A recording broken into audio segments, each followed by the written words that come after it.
Football খেলা দেখা এবং কোনো দলকে সমর্থন করা যাবে কি না। প্রথমত, যত বড় পর্যায়ের ফুটবলের আসর হোক, এগুলোতে জুয়া থাকে। জুয়ার বাইরে এগুলো থাকে না বললেই চলে। সেই সাথে এখানে সতর উন্মুক্তকরণের একটা ব্যাপার থাকে। হাফ প্যান্ট ইত্যাদি পরে সাধারণত এই খেলাগুলো খেলা হয়ে থাকে, যেখানে সতর উন্মুক্ত করা হয়ে থাকে। সেই সাথে নারী পুরুষের অবাধ মেলামেশার বিষয়টি থাকে এবং গান বাদ্যযন্ত্রের ব্যবহার তো আবশ্যিকভাবে থাকে। সেই সাথে সময়কে নষ্ট করা হয়। সবচেয়ে বড় বিষয় হলো ইমানদারের যে ইমানি চেতনা, সেটা নষ্ট হয় এবং সময় অপচয় হয়, সময় নষ্ট হয়। আপনি হয়তো বলবেন যে এতে তো বিনোদন হয়, নষ্ট হলো কই, কিছুটা তো অর্জন হলো। তো যদি কিছুটা আপনি মজা পান, তাহলে হারানোর পরিমাণটা তার চাইতে বহুগুণ বেশি।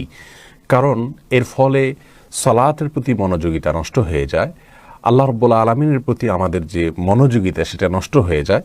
একজন মানুষ এই ধরনের খেলাগুলো দেখতে অভ্যস্ত তিনি এই খেলাগুলোর চরম উত্তেজনাকর মুহূর্তে জামাত শুরু হলে অনেক সময় জামাত রেখে তিনি খেলা দেখা কন্টিনিউ করেন এবং এটাই বাস্তবতা। অতএব আল্লাহর জিকির থেকে এগুলো গাফেল করে ফেলে, এক ধরনের এডিকশন, নেশার মতো একটা অবস্থা আমাদের মধ্যে সৃষ্টি করে এবং দিন এবং দুনিয়া উভয় দৃষ্টিকোণ থেকে আমাদের জন্য এর চাইতে আরও বহু উপকারী বিষয় থেকে আমাদেরকে দূরে সরিয়ে রাখে।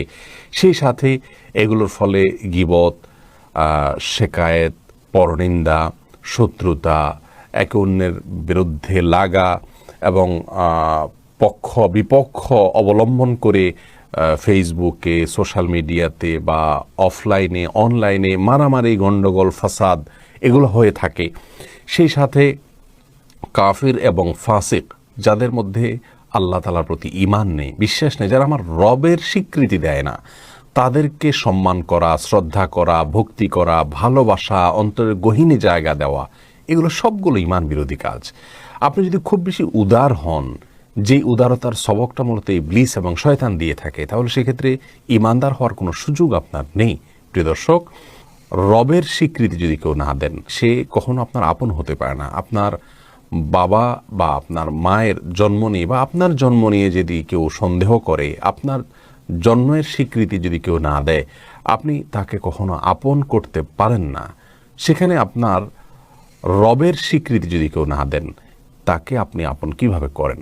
এই সমস্ত খেলাগুলো দেখার মাধ্যমে বিভিন্ন কাফির, অমুসলিম এবং আল্লাহ তাআলার প্রতি অবিশ্বাসীদের প্রতি এক ধরনের ভালোবাসা তৈরি হয়, যা আমাদের ঈমানের জন্য ক্ষতিকর এবং ঈমানের যে ওয়ালা বারা, এর সাথে অসঙ্গতিপূর্ণ।